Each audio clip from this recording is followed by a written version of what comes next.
In May 2023, I journeyed up from my home near Southampton to Scotland to spend 3 weeks, initially walking the West Highland Way and then going to the Outer Hebrides, where I decided to walk some of the Hebridean Way.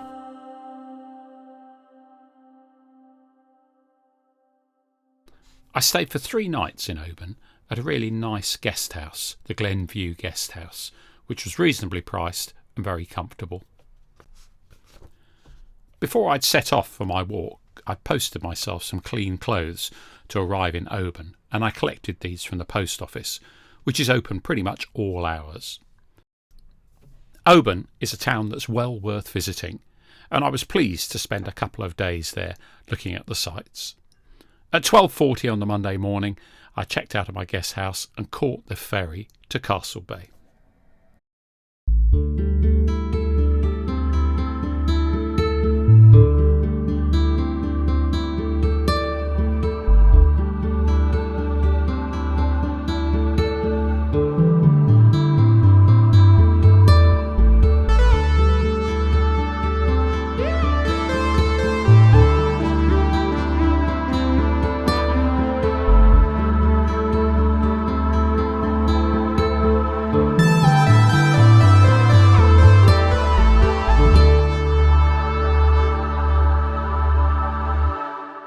Although I previously bought the Cicerone guide to walking the Hebridean Way, I actually found the Off-Comer's Guide even more useful.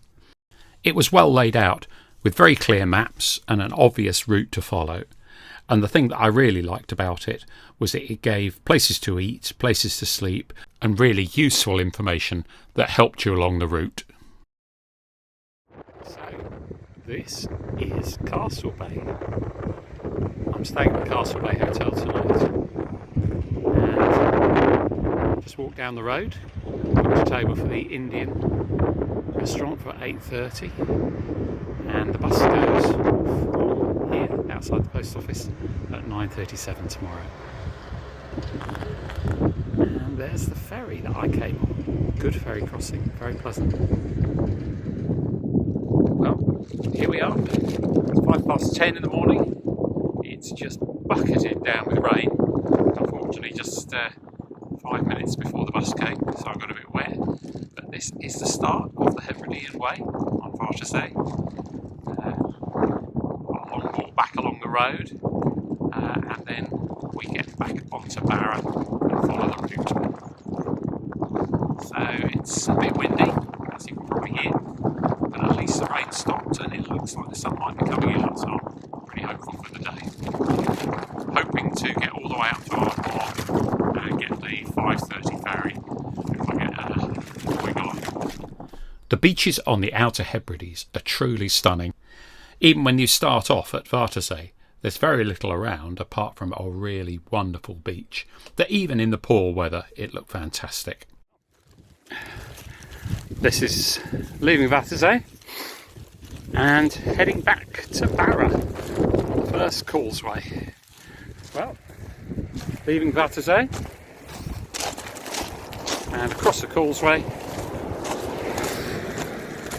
to Barra. First island done. Hoping to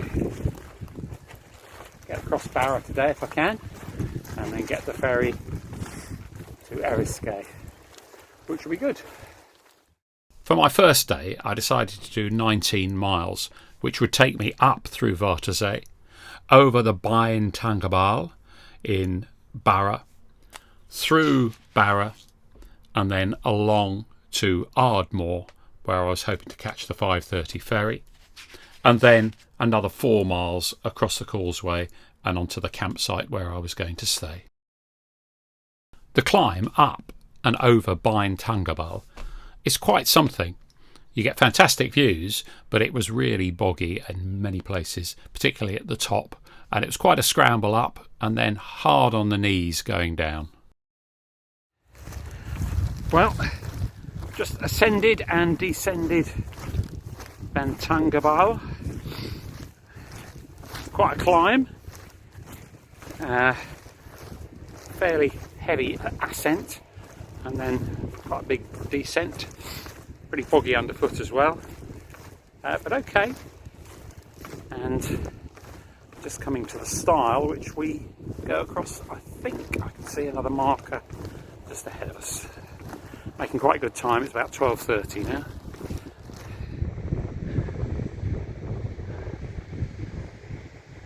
Just stunning scenery, absolutely fantastic. The sun's out.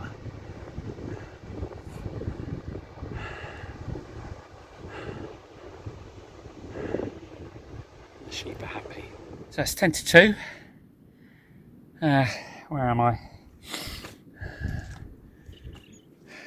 I've just gone through Craigston, which is a tiny little hamlet, and I've got Barra on my left, and I'm going to the Lochmaddy, which is about 2.5 miles, and then hopefully should make the ferry at Ardmore by 5:30.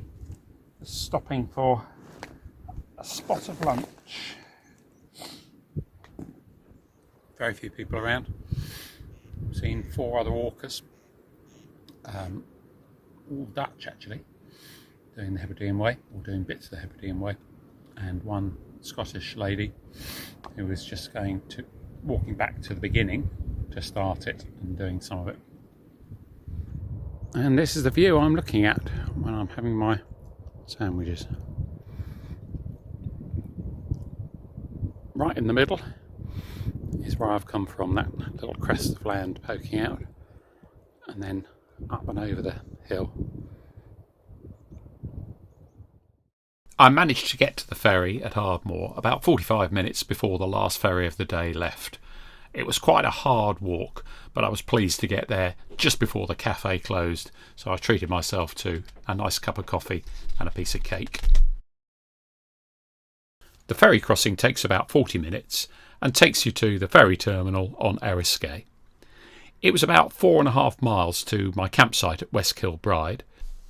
Again, the route takes you across stunning beaches with sea the sort of colours that you'd expect to see in the Caribbean. Okay, so it's 20 to 7 in the evening. Got the ferry to Eriskay. So this is my 3rd island so far today. Oh, I had hoped I might be able to get a taxi to West Kilbride. It's about 4 miles, but nothing around. So I'm walking it. At least it's relatively flat. Just gone past Am Politician, a pub made famous from whiskey galore, although it's been hugely renovated now. And just coming to the causeway to get from Eriskay to South Uist. So approaching the causeway, about a mile I think this causeway. And here we are, coming on to South Uist.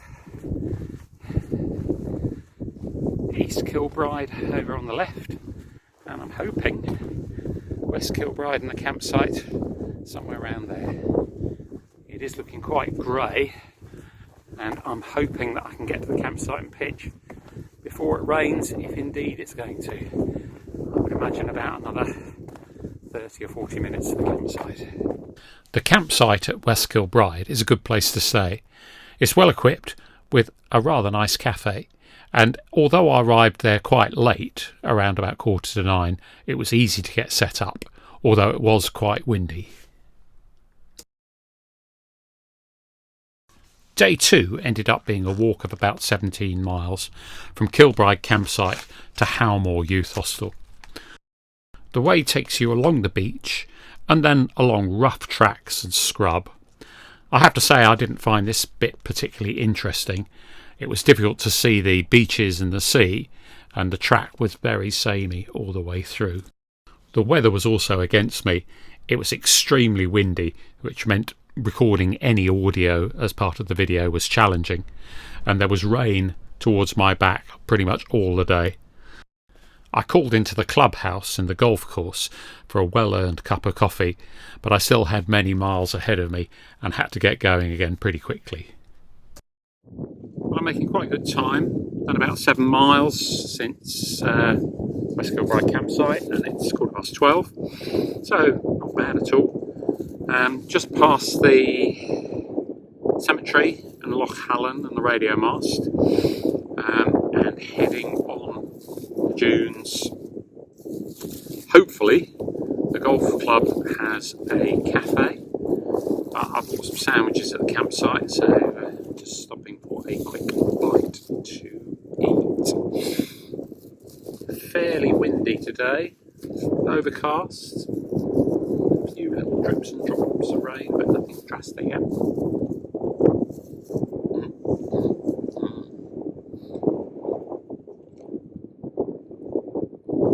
Going well, quite easy walking as well.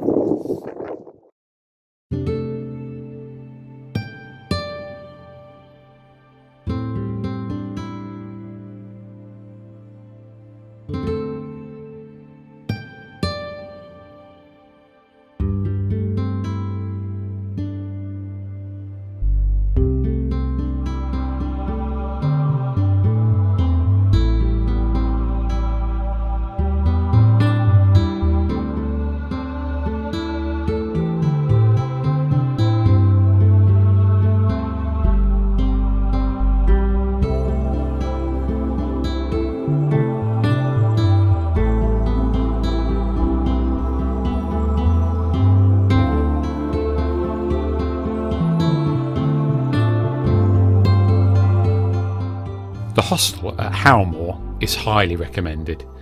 On a cold, wet day, it was really cosy with a nice fire going, and there were plenty of places to cook a meal.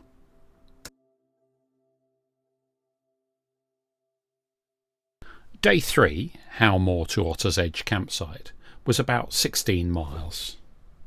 Pretty soon after leaving Ardmore, you take a right, which takes you through Loch Druidibeg, which is an interesting place to walk, although quite boggy. I was really glad I was wearing boots and gaiters, as these helped keep my feet dry.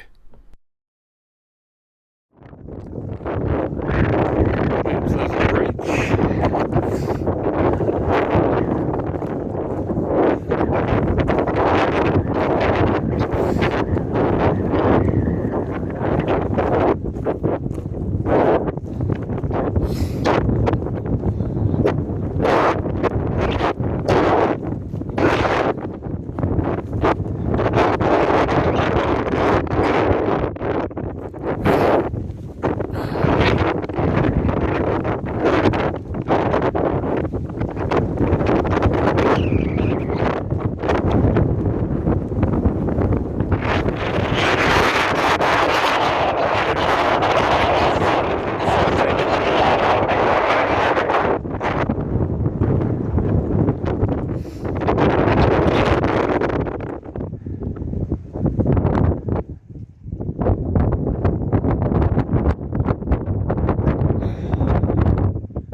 And oh dear, that's the staircase coming off the bridge seems to have fallen away. The land around Loch Druidibeg is a national nature reserve, which is managed by the RSPB. The track is quite rough in places, and sometimes the route is on old walled roads. Boardwalks take the recently made path over the wettest and most vulnerable sections. After passing Loch Druidibeg, you rejoin the road. The way then turns east, skirting Lochby and taking you through boggy moorland and lochs past the Loch Carnan wind turbines. I decided to follow the road to make life easier for myself. It was still very windy and really quite wet. Rather than turning right, doing the 5.5 miles over the moorland, at Beginnish, I decided just to follow the road. I'm just going across the causeway now, that crosses Lochby. This should cut a couple of miles off the route. route.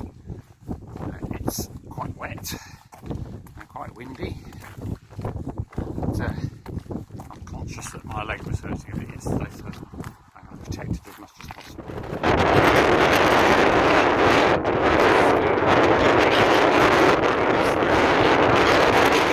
This is Lochmaddy.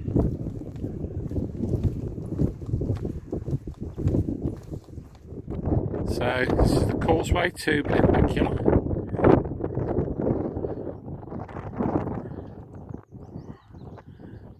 And a sign that says caution, otters crossing. So I wonder if we'll see any to walk across. Pretty much as soon as you arrive across the causeway into Benbecula, you see a co-op on your left with great opening hours, generally open from 7 o'clock in the morning till 10 o'clock at night. And I popped in here to get some food for that evening and also get some meals that I could use when I stayed the next night. From the co-op, it was another 2 or 3 miles walk to the Otter's Edge campsite, which was a really good place to stay.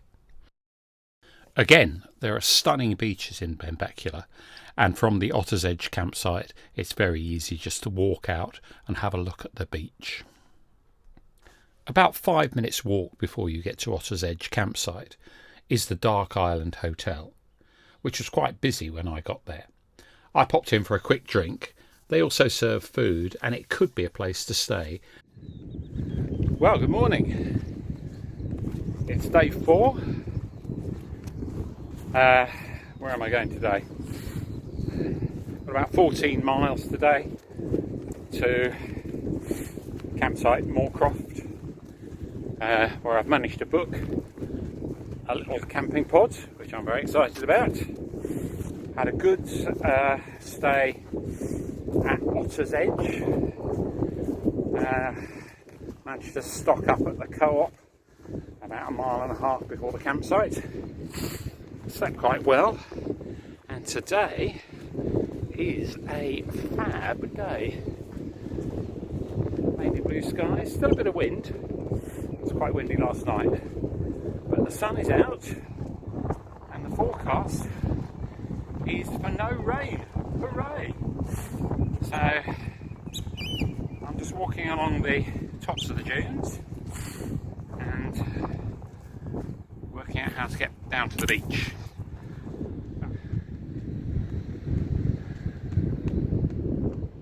I don't know whether it was the fact that the weather was good or something else, but this was by far my best day in the Outer Hebrides. There was hardly anyone else around, and the beaches were fabulous as usual, and there were lots of things to take your interest, such as a small little fishing port and a lovely little churchyard. I took a detour of a couple of miles to the north to the small town of Ballyvanish. I was interested to see what a town in the Outer Hebrides would look like, and this didn't disappoint. It had a school and a hospital and a number of shops, but the thing I was most pleased about was visiting Charlie's Bistro just at the outskirts of Ballyvanish, down a little road that looks like it shouldn't have any shops in it at all. It was a fantastic place to go in and have a coffee and pancakes.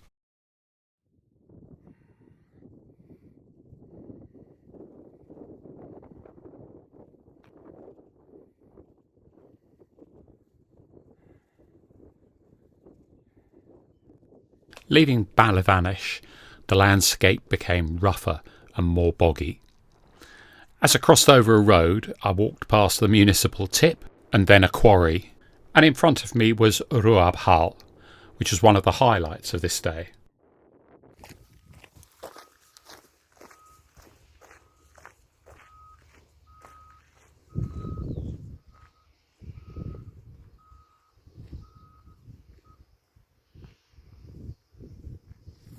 Well, it's just past midday.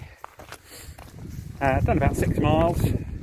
Fairly slow going today, but perfectly pleasant. I did stop in Charlie's, which was fantastic. Got a great coffee and a stack of pancakes with caramel and banana and raspberries, which I polished off pretty quickly. Just walking down the track here happened to meet a Scottish water worker. I was chatting to him. What a coincidence. He's just spent a week in the Isle of Wight, walking around that, and he's been staying with his sister, who lives in the same little town where I live, Lochmaddy. So we had a chat about this, which was good fun. Just trying to find the way up Mount Ruabhal, which is up just over there on my left. Rather nice scenery here, this is more like it.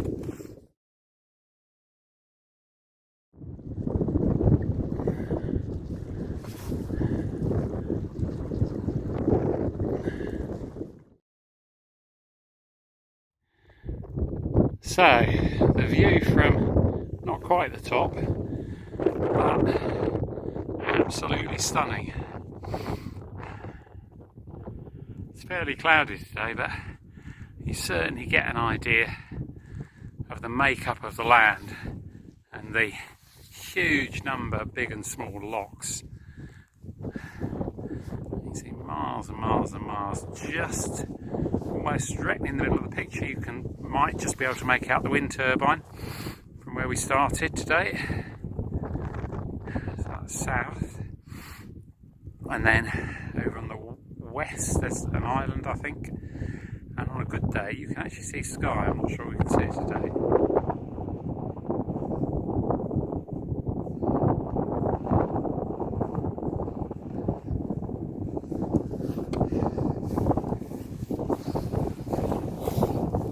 Just stopped for some lunch, made myself some sandwiches at the campsite. A fantastic view here down to Grahamsdow, and there's some standing stones, and then across the causeway into North Uist. Probably about 5 miles to the campsite. Things going well today. Weather seems to be okay. Still quite a wind, but it's good walking weather. Just crossing over the causeway to Grimsay now. Certainly the walk over Ruabhal was great. Fantastic views. Quite boggy, so I've got quite wet feet. But more fun trudging along the road. About another 3 miles to the campsite now, so not too far. Having crossed the causeway to North Uist, it seemed to take an eternity to get to Moorcroft campsite. And I have to say, I was very pleased to get there. My feet were aching, and for the first time in 3 weeks, I'd started to get a couple of blisters, probably because my feet were a little bit wet. However, I was overjoyed to see my little pod where I was to spend the night. It was warm, comfortable, and had a microwave, and I had a great meal.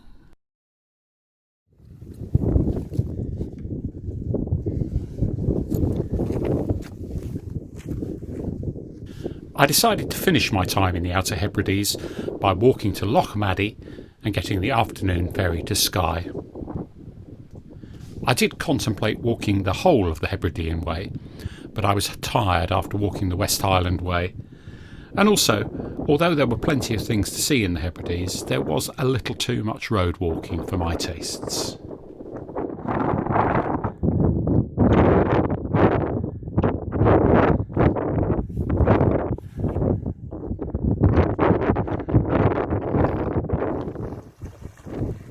I left Moorcroft around 9 o'clock in the morning and cut down north through the lochs and the bogs. Again, the weather was quite windy, but there was still quite a bit to see, in particular Loch Druidibeg on my right hand side. The Hebridean Way is pretty well signposted, but I still think you need a guidebook and probably a compass or an OS map, or ideally both, so you don't get totally lost. The section of the way leading up to Langas and through the Langas woods was really good.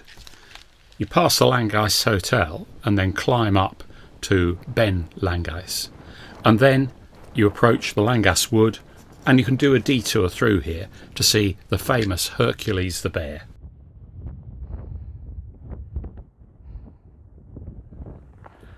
just past the Langas Hotel and just going round this little bit and hoping to see the wooden carving of Hercules the bear. Just been past the stone circle and some nice views of the lochs. And this fir plantation to the left, which is pretty much the first trees that I've seen on the Outer Hebrides, so well worth seeing. So I've just gone up a little track, and who do we find but Hercules the bear, who went missing 24th of August 1980. I think they were filming a TV commercial, and he wasn't found till September, by which time he'd lost a lot of his body weight. That's a beautiful wooden carving there. And here we are with my mate Hercules the bear. Just walked up a little track, and he's there. And there's also a lovely little stone there that says, "Hercules the bear lies sleeping here, watching over his beloved islands, resting in peace," which is very sweet. And just down to the bottom here, and turn right along the road, and follow the road for about 5 miles, turn right to Lochmaddy, which is somewhere over there in the clouds. The way follows alongside the A867 to the junction where you can get to Lochmaddy. I walked for about a mile, but it wasn't particularly exciting, so I tried my luck sticking out my thumb, and within about 10 minutes I was very grateful for a lift with an elderly lady who was kind enough to take me all the way into Lochmaddy. As I had a couple of hours to kill before the ferry, I popped into the arts centre, which was wonderful, a great museum and really good food.